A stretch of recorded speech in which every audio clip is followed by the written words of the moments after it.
Assalamualaikum warahmatullahi wabarakatuh. Salam sejahtera semuanya.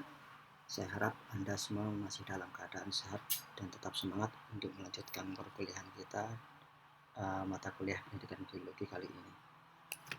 Pada kesempatan kali ini saya ingin melanjutkan kajian tentang salah satu komponen pendidikan biologi yang sebelumnya sudah kita ulas dan kita bahas bersama, yaitu komponen biologi sebagai ilmu. Anda tentunya sudah tidak asing dengan biologi. Ilmu ini sudah Anda pelajari, sudah Anda dapat selama pengalaman belajar Anda minimal mulai dari jenjang SMP dan SMA. Sebenarnya apa sih biologi itu? Sebagai ilmu, biologi itu memiliki 5 ciri, yaitu dia memiliki objek, dia juga mengandung persoalan yang bisa dipelajari. Kemudian untuk mempelajarinya kita memerlukan atau menggunakan metode pengkajian tertentu. Dan sebagai ilmu, apa yang dihasilkan dari biologi itu akan dapat memberi manfaat sekaligus memiliki potensi perkembangannya. Apa sih yang menjadi objek dari kajian biologi? Tentu yang menjadi objek dari kajian biologi adalah organisme atau makhluk hidup. Nah, selama proses belajar atau pengalaman belajar Anda sebelumnya, tentu Anda juga sudah pernah mengenal klasifikasi makhluk hidup. Makhluk hidup di dalam biologi itu dapat diklasifikasikan berdasarkan persamaan dan perbedaan ciri atau karakteristiknya. Dalam hal ini, ya, secara perkembangan keilmuan klasifikasi, organisme biologi itu ada yang berpendapat dapat diklasifikasikan menjadi 5 kingdom, ada juga yang berpendapat menjadi 6 kingdom. Pada gambar ini contohnya, klasifikasi organisme biologi itu dapat diklasifikasikan menjadi 6 kingdom, ya, di mana ada Eubacteria dan Archaeobacteria sebagai kingdom yang berbeda, di mana keduanya awalnya itu dianggap sama pada klasifikasi 5 kingdom. Namun demikian, karena ada perkembangan pengetahuan, ya, klasifikasi, maka Eubacteria dan Archaeobacteria itu diklasifikasikan berbeda. Selanjutnya ada juga kingdom Protista, kemudian Plantae, Animalia, dan Fungi. Dalam hal ini, Anda bisa mencoba menelusuri lebih jauh. Sebenarnya objek kajian biologi itu sampai hari ini, ya, dapat diklasifikasikan menjadi 5 atau 6 kingdom. Sebagai ciri kedua adalah persoalan biologi. Apa sih sebenarnya menjadi kajian persoalan biologi? Dalam hal ini, kajian persoalan biologi itu dapat dinotifikasikan atau dinyatakan dalam semacam persamaan matematika, yaitu bahwa biologi itu mengkaji hubungan antara organisme atau yang disimbolkan oleh O dengan lingkungannya, ya, di dalam rentang ruang dan waktu yang terus berlanjut. Artinya di sana ada dinamika. Nah, menurut Biological Science Curriculum Study atau BSCS, ada 8 tema pokok persoalan biologi. Tema pertama adalah Science as Inquiry, bahwa biologi itu adalah merupakan bagian dari ilmu sains, ilmu alam, yang diperoleh melalui proses inquiry atau pencarian, penemuan. Kemudian ada tema kedua, yaitu evolution atau evolusi. Di dalam evolusi kita mempelajari tentang pola-pola dan produk dari dinamika perubahan yang terjadi di dalam sistem hidup. Pada tema ketiga, yaitu structure, function, and homeostasis, kita mempelajari bagaimana, ya, satu sistem hidup itu mengalami suatu dinamika kesetimbangan dan seperti apa proses yang terjadi untuk menjaga kesetimbangan tersebut secara fisiologis. Ini yang kita pelajari di dalam biologi, yaitu tentang struktur fungsi dan fisiologi utamanya, metabolisme. Nah, masih berkaitan dengan metabolisme juga ada tema yang keempat, yaitu energi, matter, dan organization. Pada tema ini kita membahas bagaimana hubungan antar organisme, ya. Kalau tadi di dalam structure and function itu levelnya masih di dalam level makhluk hidup itu sendiri, maka pada tema keempat, energi, matter, and organization, hubungan antar organisme ini kita lihat dalam konteks di dalam lingkungan. Artinya bahwa interrelasi, ya, relationship ini terjadi berkaitan juga dengan interaksinya dengan dengan lingkungan fisik. Kemudian ada tema kelima yaitu continuity. Ya, di sini kita akan mempelajari bahwa salah satu persoalan biologi itu adalah bagaimana makhluk hidup atau living system itu harus melanjutkan generasinya melalui reproduksi dan pewarisan sifat. Ya, melalui reproduksi dan pewarisan sifat. Sedangkan tema keenam adalah development. Pada development kita mempelajari bagaimana satu sistem hidup itu tumbuh dan berkembang dari mulai sel sebagai unit struktural fungsional tunggal makhluk hidup sampai kemudian menjadi satu sistem kehidupan yang utuh. Kemudian pada tema ekologi kita melihat atau mempelajari interaksi dan saling hubungan di dalam ekosistem, ya, yang di sini tentunya berkaitan juga dengan faktor eksternal yaitu faktor lingkungan fisik. Nah, selain ketujuh tema tersebut masih ada tema penting yang lainnya yaitu history of biological concept.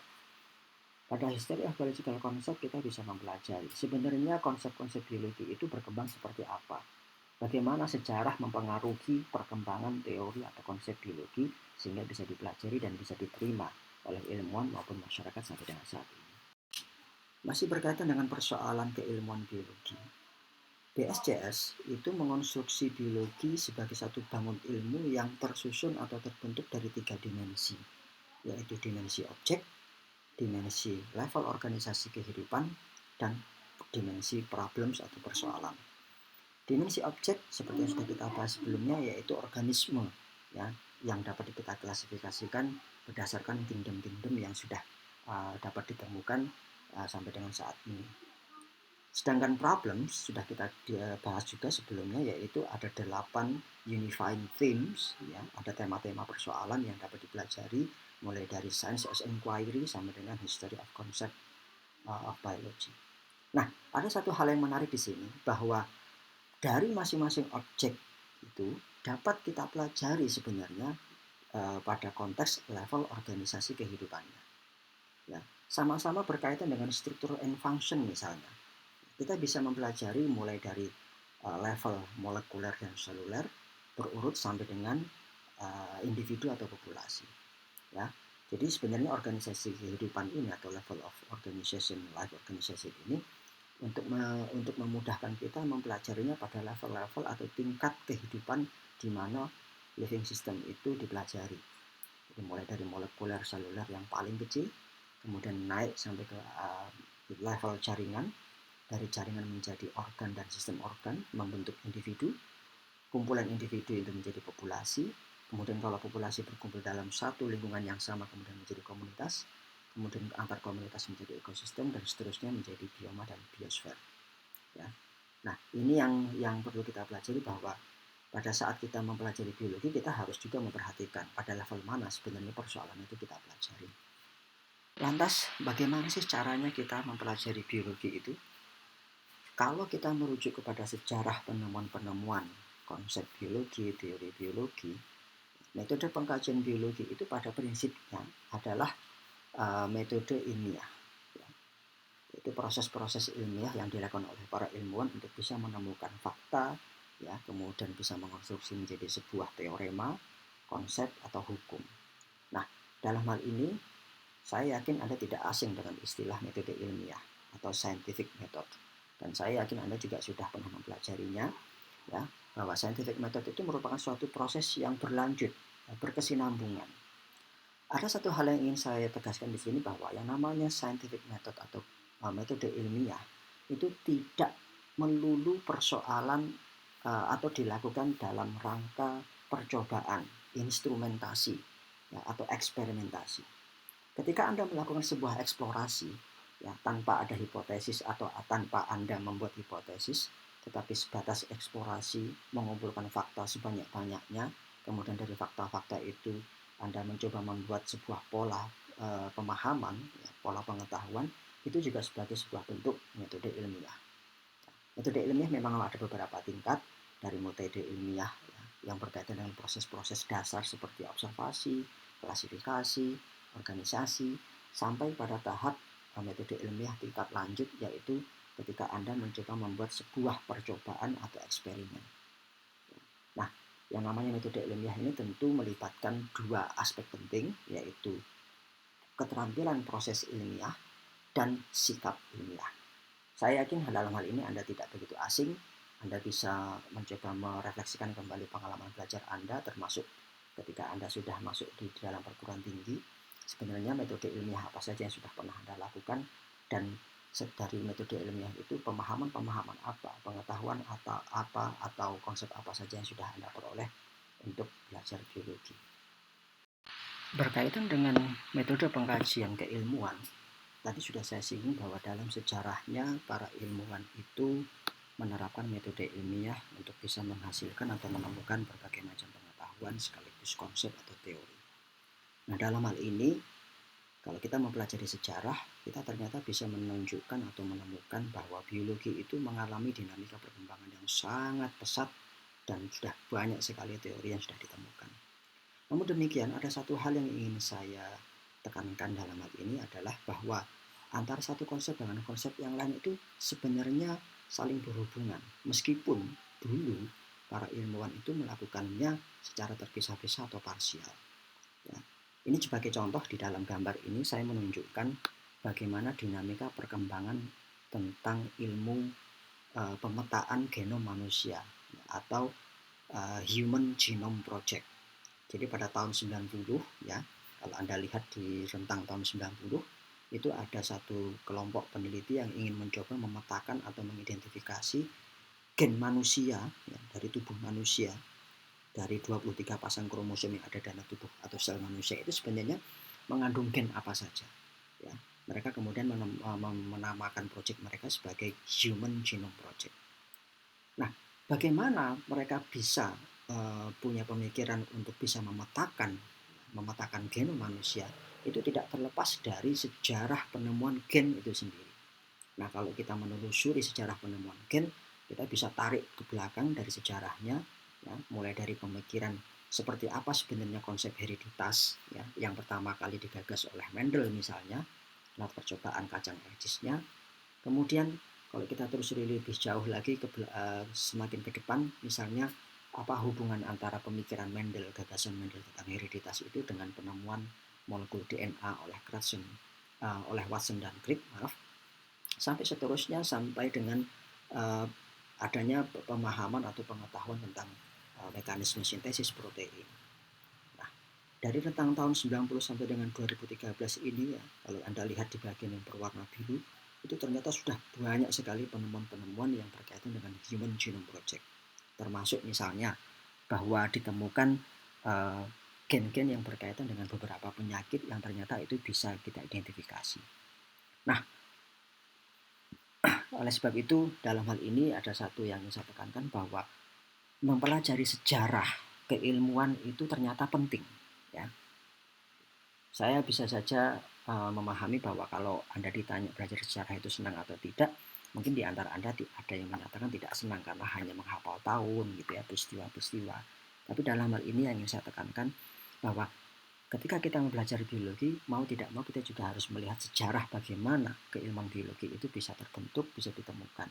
Karena dari sanalah kita bisa merefleksikan dan kita bisa memaknai proses-proses apa yang terjadi dari perkembangan ilmu biologi itu sendiri. Sebagai contoh ini, ya, saya mencoba untuk menginisiasi pemikiran Anda mengenai dinamika perkembangan keilmuan. Pada saat Anda belajar tentang genetika, ya, tentang DNA, mungkin Anda hanya mengenal nama-nama seperti Mendel, Watson dan ya Mendel yang menemukan gagasan atau mengungkap gagasan DNA, gagasan genetika, atau Watson dan Crick ya, yang paling kanan ini yang kemudian mencoba membuat model struktur molekul DNA double helix. Namun kalau kita perhatikan, ada satu tokoh, satu sosok ya, yang selama ini nampaknya tidak begitu dikenal atau kurang terkenal dibanding ketiga nama sebelumnya. Siapa dia? Yang tengah ini yang saya tunjukkan. Ya. Dia adalah Rosalind Franklin. Ya. Anda bisa mencari tahu apa sih sebenarnya kontribusi Rosalind Franklin berkaitan dengan dinamika perkembangan keilmuan biologi khususnya tentang hereditas dan DNA ini. Ya, silakan Anda coba telusuri, ini nanti menjadi satu pekerjaan mandiri bagi Anda. Nah, sebagai ciri terakhir, biologi sebagai ilmu tentu memiliki manfaat. Saya yakin Anda sudah mengenal banyak sekali manfaat keilmuan biologi. Ya, mulai dari perkembangan ilmu itu sendiri, ya, yang berkaitan dengan ilmu lain seperti fisiologi, gitu ya, perkembangan pertanian, ya, perkebunan, ya, juga memberikan manfaat terhadap bagaimana penyediaan sumber pangan. Ya, contohnya lewat pengenalan berbagai macam spesies yang ternyata bisa dimanfaatkan untuk komoditas pangan. Anda mungkin tidak membayangkan bagaimana dulu orang bisa pertama kali menemukan Oryza sativa atau padi sehingga bisa dikonsumsi. Selain itu juga ada manfaat dalam hal kesehatan atau medis. Ya, kita yang di Jogja misalnya tentu tahu bagaimana jamu itu menjadi khasanah pengetahuan yang akarnya adalah biologi, yaitu tentang klasifikasi dan keanekaragaman, khususnya keanekaragaman tumbuhan. Manfaat yang lainnya apa? Yaitu produksi barang, ya, berkaitan dengan aspek ekonomi. Ya, tentu dalam hal ini sudah banyak sekali, sudah Anda bisa mencari contoh. Anda bisa coba menelusuri lebih jauh tentang manfaat keilmuan biologi ini. Satu yang pasti bahwa sebagai ciri ilmu, bahwa manfaat ini bisa memberikan kontribusi terhadap bagaimana perkembangan ilmu itu sendiri. Nah, kita sudah mengkaji 5 ciri biologi sebagai ilmu.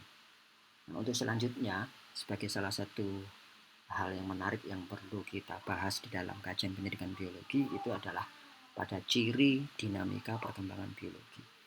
Ternyata dalam dinamikanya, biologi itu telah mengalami dinamika yang sangat pesat sampai memunculkan gagasan atau konsep tentang biologi untuk abad 21. Seperti apa sebenarnya biologi kontemporer untuk abad 21 itu? Kita akan membahasnya lebih lanjut pada kajian berikutnya. Terima kasih.